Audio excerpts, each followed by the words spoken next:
Francisco مینچو کی textile work shop پر سلائی کی مشینیں پہنچ رہی ہیں۔ اسپین کے صوبے بارسلونا میں یہ چھوٹا سا کارخانہ اس وقت سے تیزی سے ترقی کر رہا ہے جب وبا کے دوران اس نے ماسک سینا شروع کر دیے۔ کچھ صارفین نے پہلے ماسک کے لیے چین کو آرڈر دیے تھے، لیکن اب وہ ملک میں اس جیسے کارخانوں کو آرڈر دے رہے ہیں۔ مینچو اور ان کا خاندان 3 سال پہلے گوئٹے سے یہاں آیا تھا اور یہاں وہ اپنا مستقبل بنا رہے ہیں۔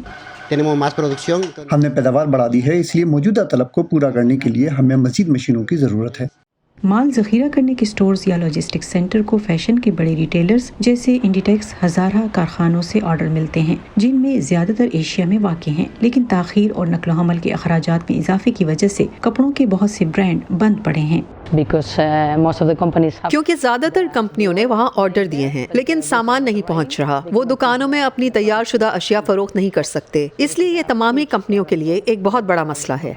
بارسلونا سے 60 کلومیٹر دور ایک چھوٹا سا قصبہ ایگوالاڈا پچھلے سال کووڈ کے سب سے زیادہ کیسز کی وجہ سے عالمی شہ سرخیوں کی زینت بنا تھا۔ اسپین میں یہ پہلا قصبہ تھا جہاں لاک ڈاؤن کیا گیا تھا۔ اس قصبے میں ٹیکسٹائل کی صنعت کی ایک طویل تاریخ تھی، لیکن 2 اشروں قبل آؤٹ سورسنگ یا روزگار بیرون ملک جانے کے نتیجے میں یہ پیداوار چین چلی گئی۔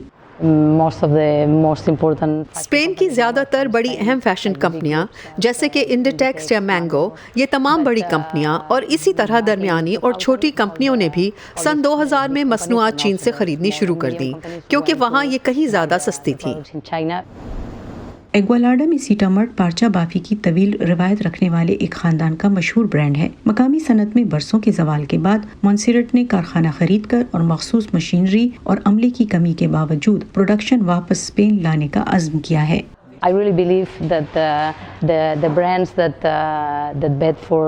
مجھے یقین تھا کہ برانڈز جو مقامی طور پر تیار ہوتے ہیں اور ہمارے ملک میں تیار ہوتے ہیں ان کا ایک روشن مستقبل ہے۔ اب برانڈز کی قدر و قیمت ان کی پائیداری کی اہلیت، کارکنوں کے حقوق اور آلودگی میں کمی سے بھی ہے۔ ایشیا سے مزید ٹیکسٹائل پروڈکشن کی واپسی اسپین اور دوسرے یورپی ملکوں کے لیے ایک موقع فراہم کرتی ہے اور مراکش کے لیے بھی، لیکن تجزیہ کاروں کا کہنا ہے کہ اس کے لیے پالیسی سازوں کی شمولیت بھی ضروری ہے۔ ایسا ہونے کے لیے فعال پالیسیاں بنانا ضروری ہیں۔ مثال کے طور پر یورپ کے لیے لازمی ہے کہ وہ دوبارہ صنعتی طور پر ترقی یافتہ یورپ بننے کے لیے تیار ہو۔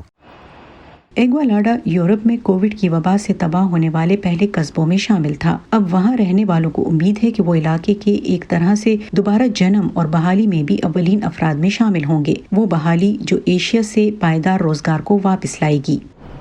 الفانسو بیاٹو کی رپورٹ کے ساتھ نیلوفر مغل، وائس آف امریکہ۔